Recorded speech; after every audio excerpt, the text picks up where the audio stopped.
अस्सलाम वालेकुम रहमतुल्लाहि वबरकातुहू। कैसे हैं आप सब? उम्मीद करती हूँ सब खैरियत से होंगे। अल्हम्दुलिल्लाह आप सबकी दुआ से हम भी अच्छे हैं। तो यहाँ पर ही मैं बना रही हूँ चाय। और चाय किसके लिए बना रही हूँ? मैं तो रोज़े से हूँ, फिर भी मैं बना रही हूँ चाय, तो आप सबको दिखाती हूँ मैं। और अभी ये ना बाजी आए थे, जो हफ्ते में आते ना एक दिन, वो बाजी, उनके लिए मैं राशन निकालती। और एक्चुअली मैं ना चाय भी उन्हीं के लिए मैं बना रही थी। उनकी तबीयत ठीक नहीं थी ना, तो रोज़े से नहीं रहते। तो आए थे ना, तो उनको चाय दी, सिर्फ चाय दी है। वो ना खाए नहीं कुछ, बोले नहीं मैं ना कुछ नाश्ता करके आई हूँ और सिर्फ चाय दे दो। तो मैं उनको चाय दी। और ये राशन में जब के पहला स्टार्टिंग ब्लॉग बनाई थी, राशन जब लाई थी मैं घर की रमज़ान के लिए, तब मैं बताई थी कि मैं बहुत सारा राशन भर ली हूँ इस बार, ज़्यादा क्वांटिटी में ले ली हूँ। और क्यों ली हूँ ये आप सबको बताऊँगी। तो मैं आज बता रही हूँ कि मैं ज़्यादा राशन इसलिए भी ले ली थी ना, कि कोई भी चीज़ ज़्यादा ले लेती हूँ, सब चीज़ ज़्यादा ले ली थी मैं, ऐसे कि ज़्यादा रख लेती हूँ। और देने वाली थी मैं पिछले ही हफ्ते बाजी को, बट उस टाइम मेरी बहन दे दी थी ना, तो मैं नहीं दी थी। उनको भी ज़्यादा हो जाता, एक साथ ले नहीं जा पाते, तो मैं एक हफ्ता और मैं रुक जाती हूँ, फिर नेक्स्ट टाइम जब आएंगे ना तब मैं दे दूँगी। तो यहाँ पर ही मैं उनके लिए राशन निकाल रही थी, सब दाल, पोहा, चना। एक्चुअली मैंने, उनके बच्चे हैं ना, 5 बच्चे हैं उनके, तो वो बच्चे भी दो ना थोड़े से मतलब अच्छे हैं, तो वो लोग रोज़ा रखते हैं। बाजी तो रख नहीं पाती हैं, वो लोग रोज़ा रखते हैं, तो बच्चे लोग कम से कम कुछ पोहा, चना, भजिया ये सब खा लेंगे। तो मैं इसीलिए ना जितने सारे सामान थे ना, कुछ कुछ सब में से मैं थोड़ा थोड़ा सामान उनको ना दे रही थी, कि बच्चे कम से कम कुछ टाइम चल जाए, फिर इंशाल्लाह फिर लगेगा तो फिर मैं दे दूँगी। तो मैं इसी नियत से ही मैं ज़्यादा राशन भर ली थी, कि चलो ज़्यादा क्वांटिटी में ले लेती हूँ तो काम आ जाएगा। कभी भी इंसान अपने लिए कुछ लेना, तो हमेशा दूसरों के लिए, अपने से जो नीचे हैं उसके लिए सोचना चाहिए। अब वो एक बेचारी बेवा औरत है, 5 बच्चे को संभालती हैं, तो उसके लिए तो बहुत मुश्किल है। वो हफ्ते में एक दिन ही निकलती है मांगने के लिए, तो उनके लिए ना बहुत मुश्किल हो जाता है। तो यहाँ पर बेसन भी मैं बहुत सारा ले ली थी। मुझे इतना सारा राशन लेके ना मुझे घबराहट भी हो रही थी, क्योंकि मैं इतनी ज़्यादा, मतलब रमज़ान है तो इसका मतलब ये नहीं खूब बनाओ, और मतलब मुझे पसंद नहीं आता ज़्यादा क्वांटिटी में ज़्यादा बनाना। इतना बनाओ कि खा लो, वेस्ट ना हो। इससे अच्छा कि मैं किसी को दे दूँ, किसी की मदद हो जाए, और देनी चाहिए। ऐसे अगर हम सब सोच लेना कि सबकी मदद करें, तो कोई इंसान ना मजबूर नहीं होगा, कोई इंसान गरीब नहीं रहेगा, सबको मतलब मिल जाएगा। और चना और भजिया इतना तो ज़्यादा खास अच्छा लगता नहीं, मतलब अच्छा लगता है शुरू में स्टार्टिंग में खा लो, और 2-4 दिन 10 दिन तक ठीक लगता है, उसके बाद फिर ना मन ये हो जाता है। बच्चे भी खाने के लिए नहीं करते, नहीं मम्मी मत बनाया करो ज़्यादा, वेस्ट करने से कोई मतलब नहीं है ना। इतना ही बनाओ जितना ज़रूरत है, जितना लगता है आपको घर में, तो किसी के काम आ जाए। तो हम सबको किसी ना किसी के मतलब काम आना चाहिए, कोशिश करनी चाहिए कि हमारा मतलब मकसद ये रहे कि हम किसी के काम आए, किसी की मदद कर सकें। तो जितना बनता है करती हूँ मैं। अब ये सब आप सबको दिखावा लगेगा तो मैं इसमें कुछ कर नहीं सकती। ये मेरा काम है, ब्लॉगिंग जो मैं करती हूँ वो मैं दिखाती हूँ। बोलने वाले बहुत कुछ बोलते हैं, खैर, तो मैं उस पर ज़्यादा ध्यान नहीं देती। तो बस बहुत लोग बहुत अच्छे हैं जो सपोर्ट करते हैं, इतना अच्छा लगता है, अप्रिसेट करते हैं, इतने चाहने वाले हैं। अल्लाह का करम है, अल्लाह का लाख लाख शुक्र है कि कुछ है ऐसे। अब सारी दुनिया चाहे ये ज़रूरी नहीं है, कुछ लोग हैं, 2-4 लोग ही अगर आपको समझते रहे तो बहुत बड़ी बात है। यहाँ पे प्याज भी था, तो मैंने प्याज भी मैं दे देती हूँ। प्याज तो भी थोड़ा सा महंगा ही है, बट मैं बोली नहीं मैं दे देती हूँ, मैं ले लूँगी। फिर आते रहते हैं भैया लोग घर पे, मतलब ठेला आता है तो उन लोग से भी ले लूँगी। तो बस ये सब सामान करके ना उनको करके मैं दे दी। बोली चलो कुछ दिन तो बच्चे लोग खा लेंगे। और रमज़ान में तो बोलते हैं ऐसे भी इंसान को ज़्यादा से ज़्यादा कोशिश करनी चाहिए करने की, लेकिन हम कहाँ कर पाते हैं, बहुत कम हो पाता है। और फिर यहाँ पे मैं चल गई थी मार्केट, थोड़ा सा सामान वामान था कुछ कुछ लाना, तो वो लेकर के आई। तो बस लगे रहता है कुछ ना कुछ लाना कितना भी ले आओ, फ्रूट्स ख़त्म हो गए थे तो वो लेकर के आ गई। ब्रेड वेड ये जो भी था, दूध नहीं था तो मैं खुद ही चल जाती हूँ, लेकर के आ जाती हूँ। तो बस लाई यहाँ पे, फिर आलू भी नहीं था, तो बस लेकर के आ गई घर पे। और आज मैं आप सबको एक बात बताना चाहती हूँ। एक कमेंट आया था मेरे पास, जिसका कमेंट पढ़ के मुझे बहुत दिल से, मैं बता रही हूँ, रमज़ान चल रहा है, झूठ नहीं बोलूँगी या किसी की मतलब बुराई नहीं है, मुझे बहुत तकलीफ़ हुई थी। मैं ना किसी का दर्द ऐसे देख नहीं सकती, सुन नहीं सकती, पर मुझे बहुत तकलीफ़ होती है। बोलते ना किसी की तकलीफ़ देख कर के अगर आपको तकलीफ़ होने लगे तो आप बहुत बेहतरीन इंसान हो। अल्लाह के बनाए हुए, तो मुझे नहीं होता है बर्दाश्त। उसका ये वर्ड था जब मैं तलाक़ के बारे में, शादी के बारे में जो मसला मतलब बताई थी कि औरतों को शादी कर लेनी चाहिए, अकेली ज़िंदगी काटना आसान नहीं होता, तो उसमें उन्होंने कहा था, उन्होंने ज़्यादा कुछ नहीं कहा, ना शिकायत करी अपनी ज़िंदगी से। बस उनका ये वर्ड था ना कि मैं 24 साल की थी जब मेरे शौहर का इंतकाल हो गया और मेरे पास 3 बच्चे थे, और आज 24 साल हो रहे हैं, जिस 24 साल से मैं अकेले ही अपने बच्चों को पाल रही हूँ और अपनी ज़िंदगी मतलब अकेले ही हूँ। 24 साल शौहर को गुजरे हुए, और मैं 24 साल से उन्हीं की मतलब उन्हीं के नाम से हूँ।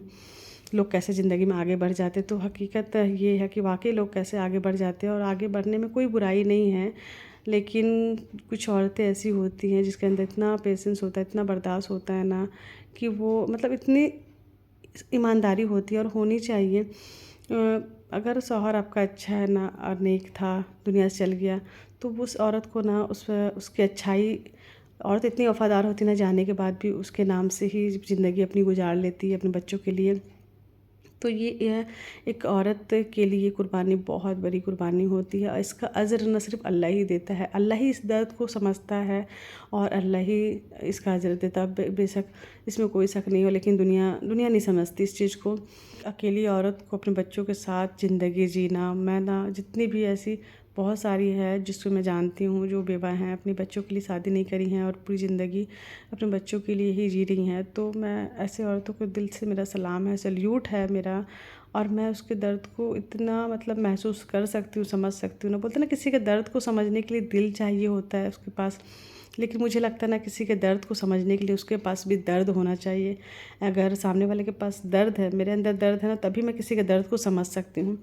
लेकिन मेरे अंदर दर्द नहीं है, मैं बहुत हैप्पी लाइफ जी रही हूँ ना, और सामने वाला बहुत तकलीफ़ में है, तो मैं उसके दर्द को महसूस नहीं कर सकती। तो मैं इस दर्द से गुजर रही हूँ ना, तो मैं दर्द को समझती हूँ, किसी के पेन को, किसी की तकलीफ़ को ना जब सुनती हूँ ना, तो मुझे उतना ही होता है जितना उसे होता है, सामने वाले को तकलीफ़ होता है ना, उसका एहसास होता है मुझे, मैं समझती हूँ।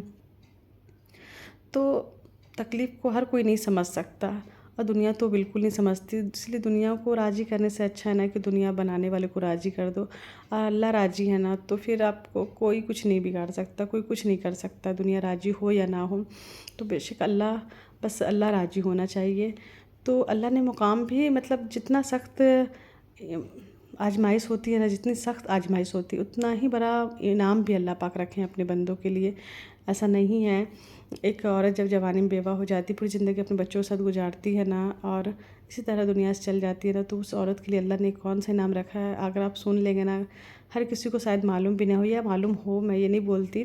आज इसी पे ना इस टॉपिक पे बात चल रही है, तो मुझे एक बहुत खूबसूरत हदीस याद आ गई जो मैं सुनी हूँ, तो मैं आप सबको चाह रही हूँ कि मैं बता दूँ कि जो औरत जवानी में बेवा हो जाती उसके लिए जो मैं इसलिए बोली कितना सख्त आजमाइश होती है, उतना ही बेहतरीन इनाम होता है। तो इनाम ये है ना कि जब क़यामत के दिन जब जन्नत में लोग जाएंगे, जब सहाबा लोग जन्नत में जाने लगेंगे ना, तो सहाबा से भी पहले एक जमात आएगी ऐसी कि वो जन्नत में जाने लगेगी।